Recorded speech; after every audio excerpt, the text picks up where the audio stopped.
how would a woman feel if a man proposes and says, I want to marry you because you're so religious? Good value? It's going to be good value TV. If someone records a slap, is going to get a consequence. So on the one hand, you're marrying me for my religion? For my religiosity? Hope not. On the other hand, when we become one, it means that we're going to share life. I can't compromise on life. So the core values are really another way of saying life. What is my life? Well, if we're not on the same page in that, then there's no way. So one of the problems with marriage, do you know what your life is all about? Well, not yet. I haven't decided. Then how do you get married? How does a man ask a woman to enter into his life and he doesn't know what his life is all about? So where are you going? Well, we'll work it out together. That's a teenage fantasy. So yeah, it's not only that you have to be compatible in your core values, because you're going to live your core values. And that is going to cement you more than just not get in the way. But then secondary things, it's negotiable. The roles are negotiable. Who's going to wash the dishes? Work it out. Hire somebody so you both don't have to do it. Those are roles. So let's say when it comes to the values, would it be accurate, let's say, to say that even the values, which are maybe something that is important, and maybe the values are an indication of compatibility, it's still a matter of compatibility between the individuals, but at the end of the day, the person you're marrying and what you're marrying them for is the person and not the values. Yes. I want to live my values, but I want to do it with you. Okay. To transition to something a little bit more maybe specific and a little bit lighter, there's a laundry list of reasons people will give often, whether it's a real reason, maybe it's an excuse for why they're not interested in getting married, or why they're not ready to get married, or they're not interested yet, maybe they're not interested ever. Presumably you've heard them all, and you've heard them all more than most. What are some of the most common reasons / excuses that you hear from people as to why either they're not interested in marriage at all, period, or why they're not interested yet? Because they haven't lived life yet. I have no idea what that means. Usually it means we haven't traveled yet, haven't seen different parts of the world, haven't been around. Haven't checked off the bucket list. Yeah, right. And they call that life. Haven't lived yet. Life begins when you're married. Everything else is just preparation.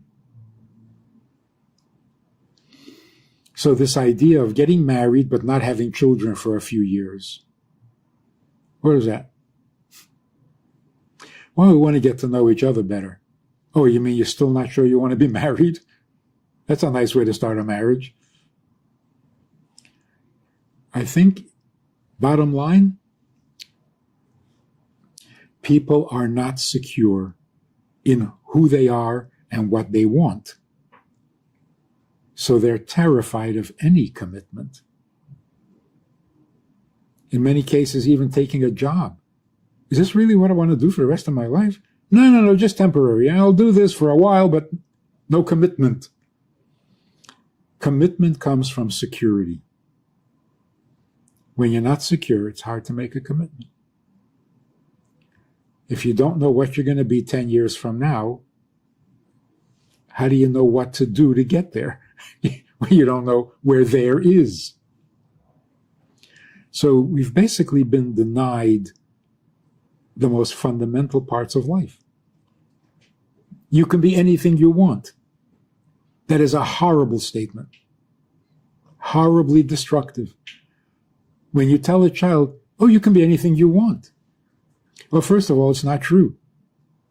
Second of all, if I can be anything I want, that's too hard a choice for me to make. Just get lost. Too many options. It's like a kid in a toy store. What toy do you want? Don't make me crazy. I want them all.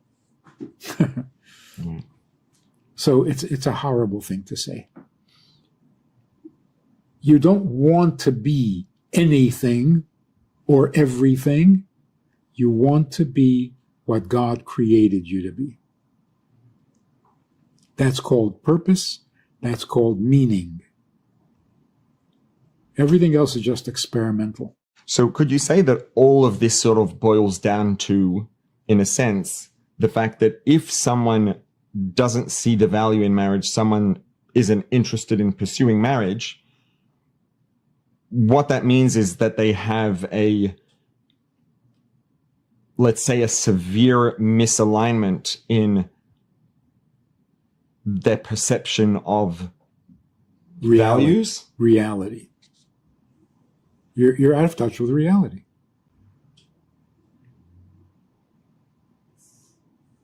So in dating, for example, the first question is not, do you love me? The first question is, do you love marriage?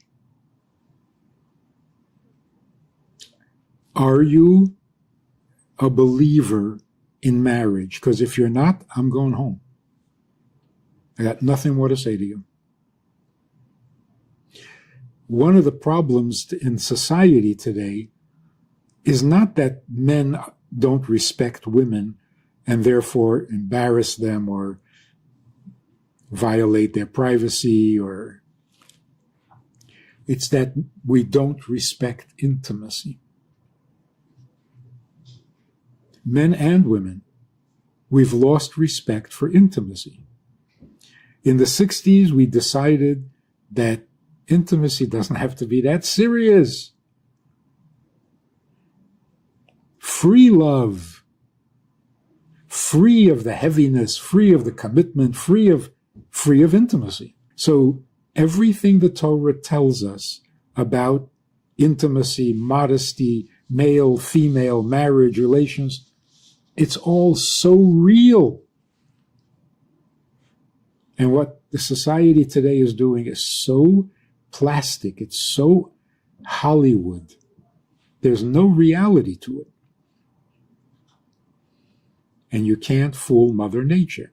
So people are lonely, people are alone, people are anxious, people are insecure. We're falling apart because our lifestyle is not real. If you haven't yet, click on the subscribe button, then click on the notification bell to see future videos. And please, again, share the link wherever you share things on social media, Facebook, wherever it is, WhatsApp groups, WhatsApp status, to help this message reach more people. This has been the Bites of Judaism podcast. This podcast has been made possible by Mr. and Mrs. David and Malki Smetana. If you found it valuable, please leave a 5-star rating and a review. It really does help it reach more people. And tell your friends about it.